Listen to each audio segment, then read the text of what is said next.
pertama saya akan menjelaskan sedikit tentang pengertian filsafat pendidikan Islam. Filsafat adalah berpikir, tetapi tidak semua pikiran bersifat filosofis. Pemikiran filosofis adalah refleksi sistematis, radikal dan universal tentang semua yang ada dan dapat ada untuk mengatur sikap dan sifat kita kebenaran. Selanjutnya pembahasan akan diarahkan pada pengertian filsafat pendidikan secara umum, kemudian diteruskan pada pembahasan filsafat pendidikan Islam. Dalam memahami apa pengertian dari filsafat pendidikan, maka dapat digunakan beberapa pendekatan, yaitu pendekatan tradisional dan pendekatan kritis. Filsafat pendidikan Islam adalah filsafat yang memikirkan masalah-masalah pendidikan. Filsafat pendidikan juga didefinisikan sebagai teori pendidikan. Filsafat pendidikan pada artinya ilmu yang menjawab pertanyaan-pertanyaan di dunia pendidikan.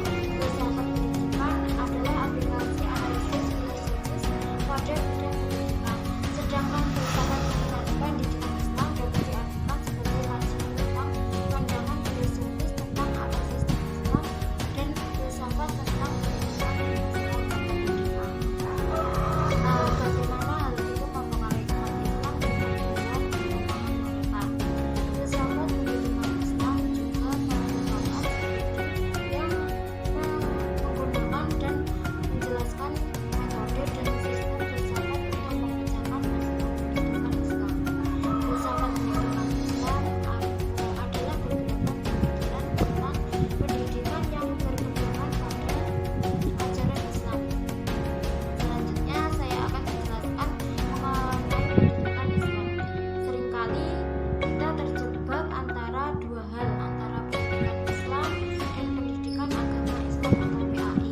Padahal kenyataannya pendidikan Islam dan pendidikan agama Islam itu sangatlah berbeda.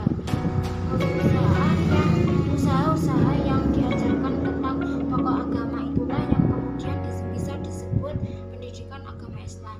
Sedangkan pendidikan Islam adalah nama semasa. Jangan lupa subscribe, like, and comment. Subscribe Islam adalah proses sistem pendidikannya. Perkenalkan, nama saya Putri Intan Syawlandari dari kelompok 1 mata kuliah Filsafat Pendidikan Islam, ingin menyampaikan lanjutan materi dari teman saya. Di sini saya akan menyampaikan 2 poin. Yang pertama adalah poin filsafat pendidikan dan filsafat pendidikan Islam. Yang kedua adalah tujuan filsafat pendidikan dan filsafat pendidikan Islam. Yang pertama, ruang lingkup filsafat. Ruang lingkup filsafat adalah segala sesuatu lapangan pikiran manusia yang luas, segala sesuatu yang mungkin ada dan benar adanya atau nyata, baik material konkret maupun non-material abstrak atau tidak terlihat. Filsafat tidak termasuk ruangan ilmu pengetahuan yang khusus. Filsafat yang dikatakan sebagai suatu ilmu pengetahuan, tetapi objeknya tidak terbatas. Jadi, mengatasi ilmu pengetahuan lainnya merupakan bentuk ilmu pengetahuan tersendiri, tingkatan pengetahuan tersendiri. Kemudian, ruang lingkup filsafat pendidikan. Menurut Alif Nur Hayati Sutrisno, ruang lingkup filsafat pendidikan adalah sebagai berikut. Yang pertama yaitu pendidik, kemudian murid, materi pendidikan, perbuatan mendidik, metode pendidikan, evaluasi pendidikan, tujuan pendidikan, alat-alat pendidikan, dan manfaat pendidikan. Dari ruang lingkup di atas bahwa yang menjadi ruang lingkup filsafat pendidikan ialah semua aspek yang berhubungan dengan upaya manusia untuk mengerti dan memahami hakikat pendidikan itu sendiri, yang berhubungan dengan bagaimana melaksanakan pendidikan yang baik dan bagaimana tujuan pendidikan itu dapat dicapai seperti yang dicita-citakan. Yang ketiga adalah ruang lingkup filsafat pendidikan Islam. Ruang lingkup filsafat pendidikan Islam adalah masalah-masalah yang terdapat dalam kegiatan pendidikan Islam, seperti masalah tujuan pendidikan Islam, masalah guru, kurikulum, metode dan lingkungan. Secara umum, ruang lingkup pembahasan filsafat pendidikan Islam ini adalah pemikiran yang serba mendalam, mendasar, sistematis, terpadu, menyeluruh, dan universal mengenai konsep-konsep yang berkaitan dengan pendidikan atas dasar ajaran Islam. Nah, menurut saya perbedaan dari ruang lingkup filsafat pendidikan, filsafat pendidikan dan filsafat pendidikan Islam itu Jika filsafat secara umum berarti itu pemikiran Jangan lupa manusia yang masih host. Kemudian jika ruang lingkup filsafat pendidikan itu berkaitan dengan pendidikan, yakni semua aspek yang berhubungan dengan upaya manusia untuk mengerti dan memahami hakikat dari pendidikan. Kemudian jika ruang lingkup filsafat pendidikan Islam yaitu konsep-konsep yang berkaitan dengan pendidikan atas dasar ajaran Islam. Poin yang kedua yaitu tujuan filsafat pendidikan dan filsafat pendidikan Islam. Yang pertama, tujuan filsafat. Filsafat berperan dalam membentuk sifat manusia menjadi lebih bijaksana. Kemudian filsafat juga bertujuan untuk membuat manusia lebih memiliki perspektif yang luas dalam melihat sesuatu dan terhindar dari egosentrisme. Kemudian dengan filsafat membuat kita menilai sesuatu secara objektif, maka diharapkan manusia akan lebih terdidik dan mampu memiliki pengetahuan yang luas. Kedua adalah tujuan pendidikan. Tujuan filsafat pendidikan. Menurut Made Budarta mengungkapkan tentang tujuan filsafat pendidikan, yaitu menginspirasikan, menganalisis, mendeskripsikan, dan yang terakhir adalah menginvestigasi. Kemudian yang terakhir tujuan filsafat pendidikan Islam, yaitu tujuan filsafat pendidikan Islam itu memiliki dua dimensi. Dimensi yang pertama yaitu untuk mencapai kesejahteraan hidup di dunia dan keselamatan di akhirat. Dimensi yang kedua berhubungan dengan fitrah kehidupan manusia, yaitu sebagai pengabdian kepada Allah Subhanahu wa Ta'ala. Dimensi pertama berkaitan dengan tujuan pembentukan yang berdasar pada ruang dan waktu. Maka dimensi kedua berdasarkan pada objek pembentukan itu sendiri, yaitu manusia. Sesuai dengan hakikatnya bahwa manusia harus dibimbing semaksimal mungkin agar potensi yang diberikan berupa jasmani, akal dan roh selaras dengan hakikat. Mungkin itu yang dapat saya sampaikan. Selanjutnya akan disampaikan oleh teman saya. Saya Rahmat Julia Firnanda. Saya akan menjelaskan materi selanjutnya, yaitu tentang metode filsafat pendidikan dan filsafat pendidikan Islam, serta hubungan filsafat pendidikan Islam dan program studi pendidikan agama Islam. Untuk yang pertama, mengenai metode terlebih dahulu. Metode adalah cara bertindak menurut sistem aturan tertentu. Langsung saja. Yang pertama, metode filsafat.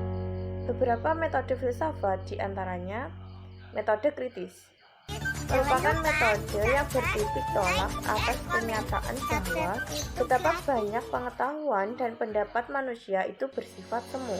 Pengetahuan semu ini malah lebih banyak pada masalah-masalah penting kehidupan seperti tentang kebahagiaan dan kebajikan. Ternyata banyak kekaburan dan pertentangan dalam pengetahuan mereka, dan kebanyakan mereka itu hanya pura-pura. Kedua, metode intuitif. Metode ini dipengaruhi aliran agama yang memakai cara mistik dan kontemplatif. Ketiga, metode skolastik atau kerap disebut dengan metode sintetis deduktif. Metode ini bertitik tolak dari prinsip-prinsip sederhana yang sangat umum diturunkan hubungan yang lebih kompleks dan khusus.